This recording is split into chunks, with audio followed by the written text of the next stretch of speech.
Hello and welcome. I am the Suit&Tie, Dip&ChewGuy, and this is P.S.A. number 3, Public Service Announcement.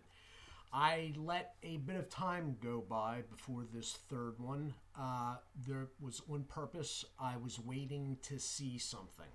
What I was waiting to see was if the coronavirus made a larger breakout from its origin quarantined zones. And it has. So, with doing so, my state or level of alarm has gone up a little bit. So I was waiting to see if it would make a bigger breakout, because right from the beginning there were a number of cases spread all over the planet, basically.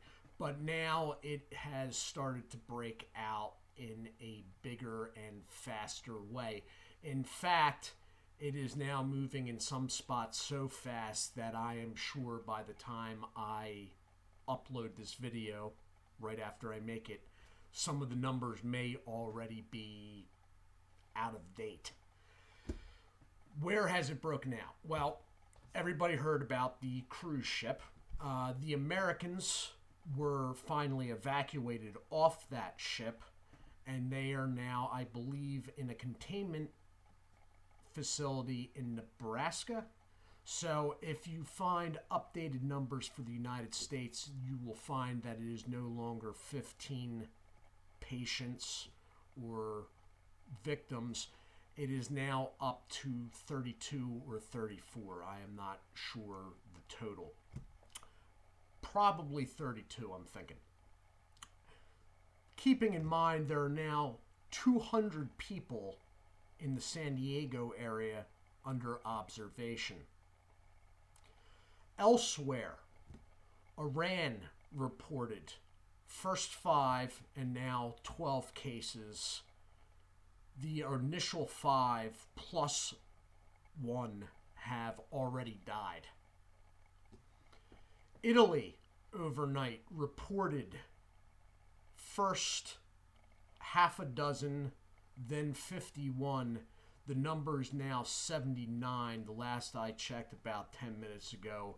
The Italian government, their overarching government, has declared a state of emergency. South Korea has quadrupled its cases in the last 3 days. They are now banging off 500. It looks like some of it might have been purposely spread by a cult. I'm dead serious. Japan's cases have spiked to over 100, and they have a couple people, if not already dead, they're about to. And so it goes. Last week, while I was still waiting to see how things went, the first large-scale quarantine outside of China occurred in Vietnam when the Vietnamese military rolled in and sealed off a neighborhood of 10,000. Scientists are now saying that not only does it spread via airborne, not aerosol, mind you, not germs in the air, but from sneezes, coughing, basically mucus, saliva, that it has now been found in urine, which adds another dynamic to it. So basically, this is what we have now. This is going to spread. It is going to spread in a big way, and it's probably going to spread pretty quickly. There is a small bit of good news. Evidently, according to 2 different scientific research studies, 80% of cases are mild flu symptoms. Some of them very mild. Some of them almost symptomatic or asymptomatic, non-existent. Unfortunately, those people are now being referred to as super spreaders because obviously if you don't have any symptoms, nobody's really looking at you and you're walking around like everything's fine. 80% mild. The other 20% poses the problem. Not mild and 5% deadly. Now, oh, well, if it only has a kill rate of 5%, that's not too bad. Yeah, that is a problem, actually, because if you're looking at something that's easily transmissible and spreading like wildfire, then the possibility of a large portion of the planet being infected within the next 12 months to 18 months when the first vaccine will be ready, there's a pretty good chance. 5% isn't a big deal unless you start looking at it from the point that, well, 4 billion are going to be infected. Then 5% starts to take on a different dynamic. So, people that are watching this channel, the great majority, according to my analytics, are not in the at-risk ages or the parts of the population that would be really in trouble if they caught it.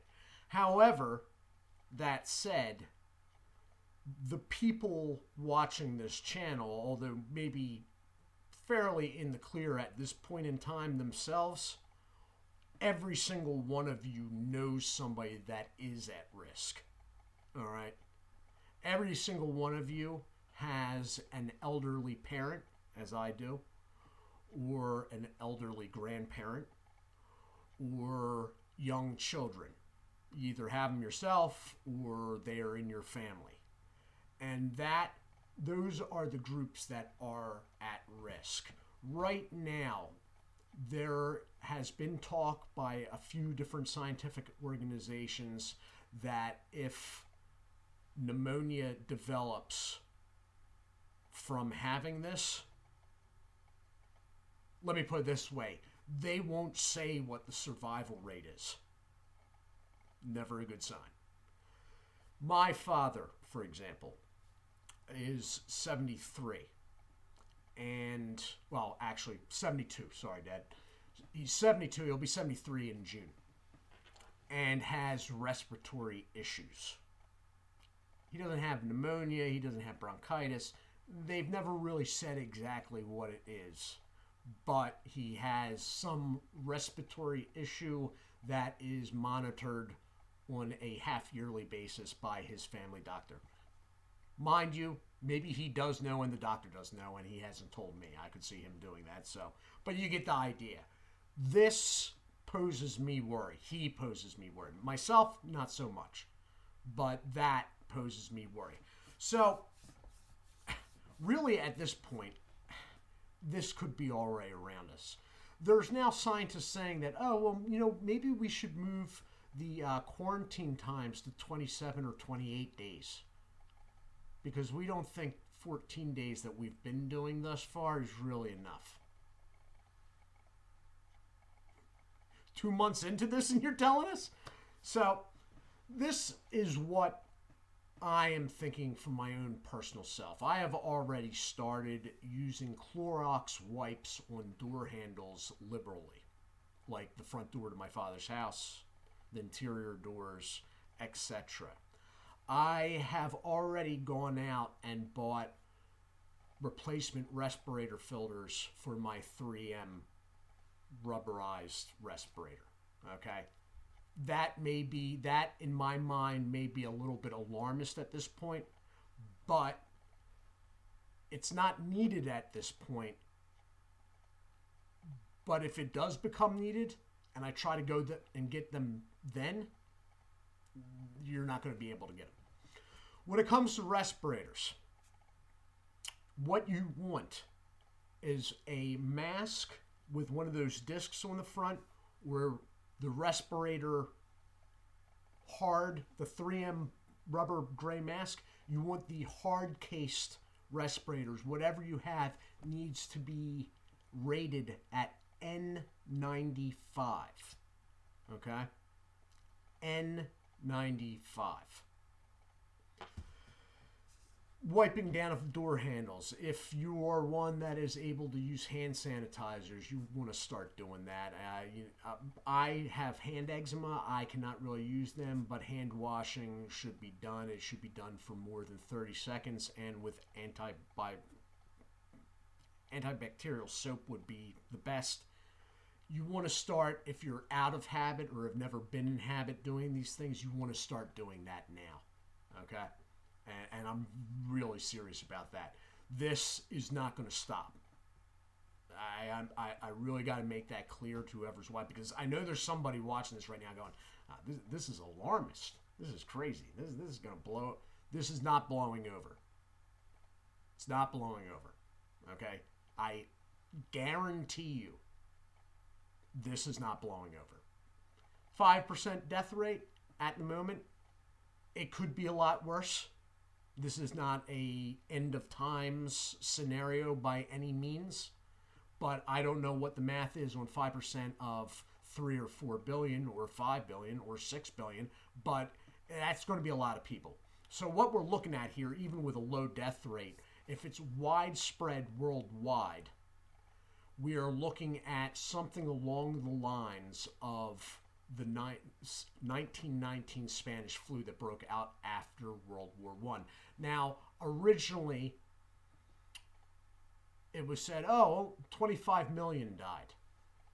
But then they said later on, well, that was in countries that kept track, which was basically only Europe and North America. When the third world is factored into that, it is more along the lines of 50 to 100 million people.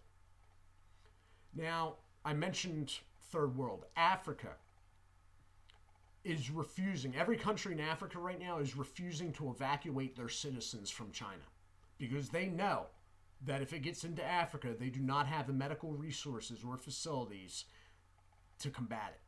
And I feel bad for the Africans that are actually in China, but at the same time, they're going to have to take one for the team here, because if this got loose in Africa, this would devastating effects. As it is right now, 5% I said, and I am referring to that as it is right now. That is because this could mutate. It could be easily mutatable. This is a weapon. People are, online back, it's probably a weapon. It could be this. It's a weapon. It's a weapon. And that's why the cases in the United States are reacting so well to treatment, because we're using HIV drugs on them. Why? Because we probably got word from the scientific group in India that somebody had put a HIV sequence into this virus. That doesn't happen naturally. So this is a weapon, and what bioweapons, they usually have a few things in common. One, they spread real easy. Two, they will sometimes really bear down on certain racial groups. Now, if that was the case, that could be good news for Europe and North America. If this was a case that it was targeted at DNA sequences of Asians, well, I wouldn't want to be Asian, and that is a possibility. Now, somebody would be like, why would the Chinese make a virus that attacked, by default, Chinese? All kinds of things are done in bioweapons programs, testing along different lines. Obviously, some of the weapons that are made at certain times in the last 50 to 75 years have never been intended to actually be used. So, the other thing besides easy transmitting about bioweapons is that they are usually made to mutate. Mutations will make it harder for anybody trying to make a vaccine for such a virus. The vaccine people will constantly be falling behind. They'll make a vaccine, but by the time they do, the thing's mutated to something else, and now the vaccine's no good. And they're constantly playing catch up. Every time somebody catches this, every time a person's infected, so there's the Chinese are admitting to anyway, there's over 75,000 cases. Every single time of those 75,000 cases, somebody caught this, there was a chance for this to mutate. Every single time. So, bottom line, because I've gone on another 15 minutes about this, you want to start taking mild precautions like hand washing, hand sanitizer, and disinfecting of door handles. People in the West Coast, especially in Southern California, and let's say Seattle and Portland, may want to start thinking about, do I really need to go to so-and-so large event? When you're in grocery stores, you may want to take them up on those little hand wipe dispensers so you can wipe down the cart handle. You may want to get into this, not that I am saying that it is all around you and you're surrounded right now, but you may want to get into the habit now. You may want to start forming these habits. As I said, for the respirators, you may want to pick up something that needs to be N95 rated. Okay? N95 rated, according to the CDC, is rated for biological. All right? Something like that, do I think it's needed yet? Am I suggesting you go to Walmart wearing a mask? I mean, I'm going to leave that up to you. I mean, I wouldn't tell you not to. Let me put it that way. But for me personally, I'm not. That's a little bit extreme at this point in time. But the thing about masks and stuff like that is, by the time you do need one, you're not going to be able to find one. So you may want to source them and buy them now. As far as economic events, anything that you may think could possibly see shortages, again, you may, if it's a necessity item, you may want to get a hold of it now. If it is a necessity item that happens to be made in China, go leave your computer or your phone right now and drive to the nearest store where you buy it and buy one, because China is going to be shut down soon. Like, shut down. I don't see how they can keep going. They've, over the last week, tried to reopen factories, and none of them have gotten really past a day. Some of them a couple hours, and they were shut down again. So you want to start taking precautions just to get in the habit of taking precautions. You want to buy things that you think are necessities that could run dry. Point example of that. Last year, or was it the year before, there was a power outage south of Washington, D.C. It was extended. It lasted 5 to 7 days. I can't remember quite which.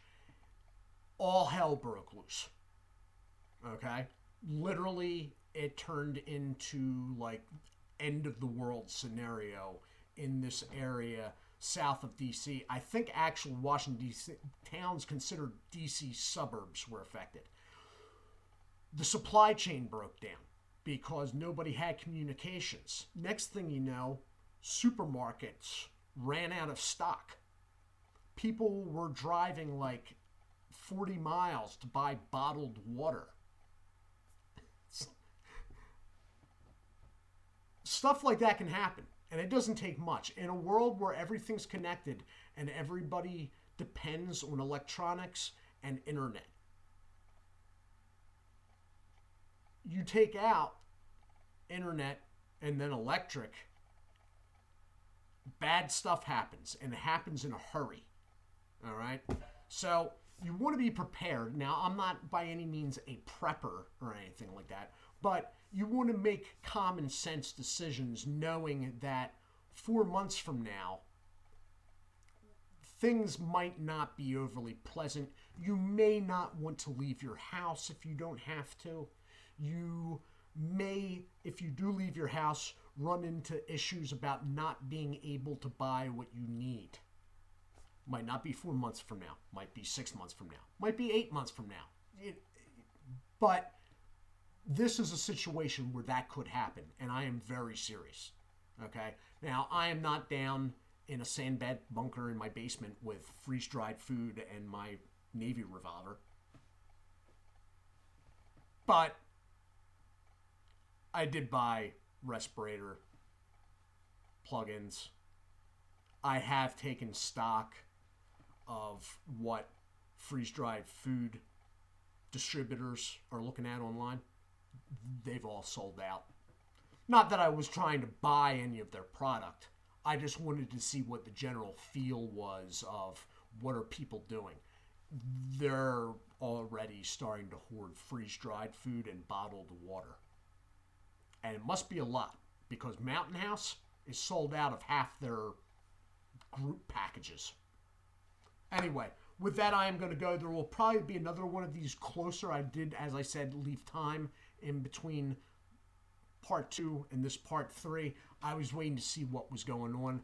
Things are starting to move now where I will probably do another one of these within the week.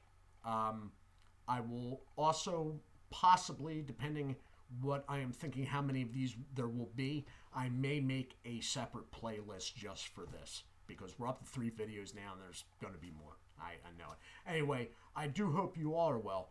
Do take care of yourselves, and God bless.